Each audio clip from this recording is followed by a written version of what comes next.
सकट चौथ माघ के कृष्ण पक्ष की चतुर्थी को सकट चौथ व्रत पड़ता है। इस दिन माताएं संतान की लंबी आयु के लिए निर्जल व्रत रखती हैं।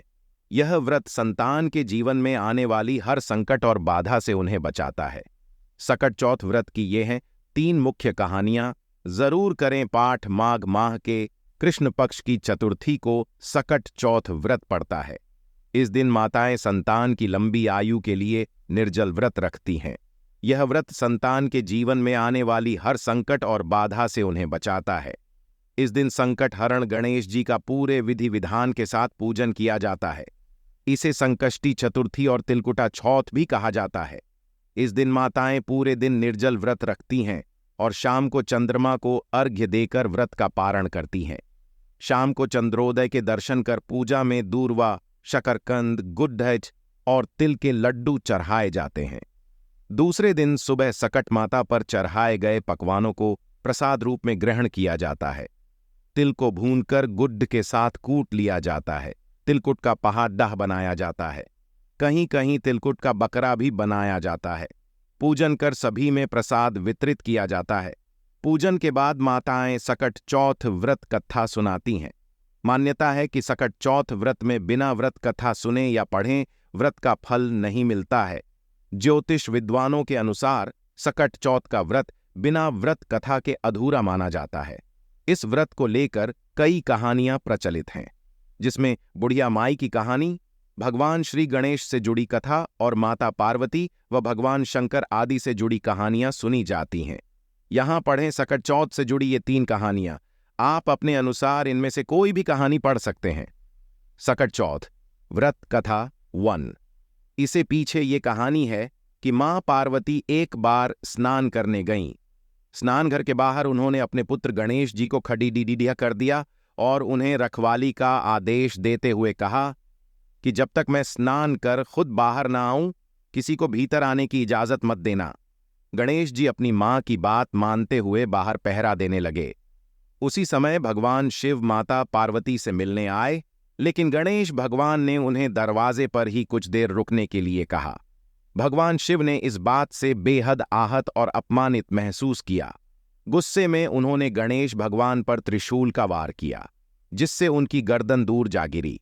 स्नान घर के बाहर शोरगुल सुनकर जब माता पार्वती बाहर आईं तो देखा कि गणेश जी की गर्दन कटी हुई है। ये देखकर वो रोने लगीं और उन्होंने शिवजी से कहा कि गणेश जी के प्राण फिर से वापस कर दें। इस पर शिवजी ने एक हाथी का सिर लेकर गणेश जी को लगा दिया। इस तरह से गणेश भगवान को दूसरा जीवन मिला। तभी से गणेश की हाथी की तरह सूंड होने लगी।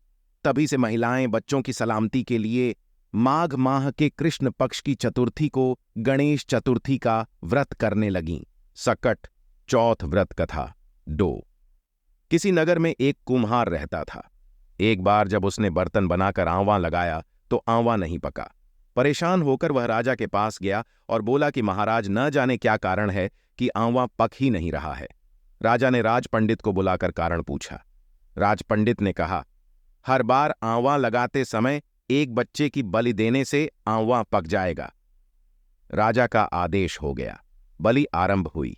जिस परिवार की बारी होती वह अपने बच्चों में से एक बच्चा बलि के लिए भेज देता। इस तरह कुछ दिनों बाद एक बुढ़िया के लड़के की बारी आई। बुढ़िया के एक ही बेटा था तथा उसके जीवन का सहारा था, पर राजाज्ञा कुछ नहीं देखती। दुखी बुढ़िया सोचने लगी, मेरा एक ही बेटा है, वह भी सकट के दिन मुझसे जुदा हो जाएगा। तभी उसको एक उपाय सूझा। उसने लड़के को सकट की सुपारी तथा दूब का बीड़ा देकर कहा, भगवान का नाम लेकर आंवा में बैठ जाना, सकट माता तेरी रक्षा करेंगी। सकट के दिन बालक आंवा में बिठा दिया गया और बुढ़िया सकट माता के सामने बैठकर पूजा प्रार्थना करने लगी। पहले तो आंवा पकने में कई दिन लग जाते थे, पर इस बार सकट माता की कृपा से एक ही रात में आंवा पक गया। सवेरे कुम्हार ने देखा तो हैरान रह गया। आंवा पक गया था और बुढ़िया का बेटा जीवित अव सुरक्षित था। सकट माता की कृपा से नगर के अन्य बालक भी जी उठे। यह देख नगरवासियों ने माता सकट की महिमा स्वीकार कर ली।